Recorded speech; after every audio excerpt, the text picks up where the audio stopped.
কবিতা লগ পোৱাৰ দুটা কবিতা। কবি হৰে কৃষ্ণ ডেকা। লগ পোৱা। ৰেলগাড়ীখন ঠিক সময়তে ৰৈছিল।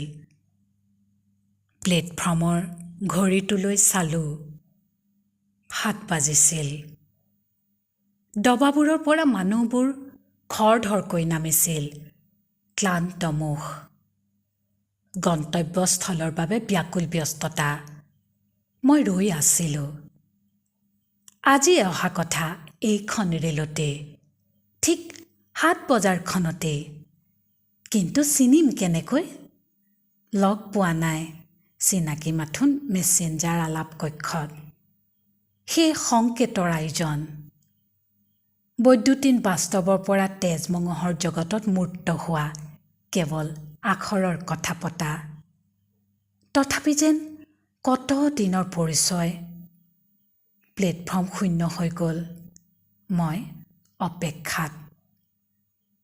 খালী ডবাবোৰলৈ চালোঁ। যাৰ বাবে ৰৈ আছোঁ তেওঁ অহা নাই। কথা পাতিছিলোঁ, কৈছিলোঁ ঠিক 7 বজাখনতে আহিব, মই ৰৈ থাকিম। উভতি আহিলোঁ। ইলেক্ট্ৰনিক আলাপ কক্ষত সোমালোঁ। অমূৰ্ত এক সাক্ষাতত দুয়োমূৰে দুটা অৱয়ব যেন নেদেখাকৈ দেখা পাই থাকোঁ। ভাহি অহা আখৰেৰে তেওঁ ক'লে, আপুনি নাহিল যে? আচৰিত হৈ আখৰবোৰলৈ চালোঁ। ক'লোঁ, গৈছিলোঁ। ঠিক 7 বজাতেই প্লেটফৰ্ম পাইছিলোঁ। আপোনাক নমা নেদেখিলোঁ। তেওঁ ক'লে, মইতো ৰাতি 7 বজাতেই গৈছিলোঁ। প্লেটফৰ্মৰ ঘড়ীটোতো 7 বাজিছিল, কিন্তু দিনৰ সময়।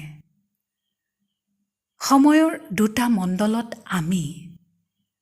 আমাৰ ঘড়ীৰ সময় নিমিলে, কিন্তু আমি বৈদ্যুতিন কক্ষৰ মাজত নেদেখাকৈ কথা পাতি আছোঁ একে সময়তে সময়ৰ দুয়োটা মণ্ডল।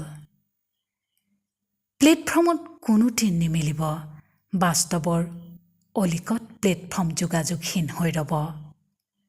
মই মোৰ 7 বজাত ৰৈ থাকিম। তেওঁৰ 7 বজাত আহি গুচি যাব। লগ পাম বুলি কৈছিলোঁ। সময়মতে ওলাইছিলোঁ। উন্দোলা আকাশলৈ চাই আছিলোঁ। বৰষুণ আহিল।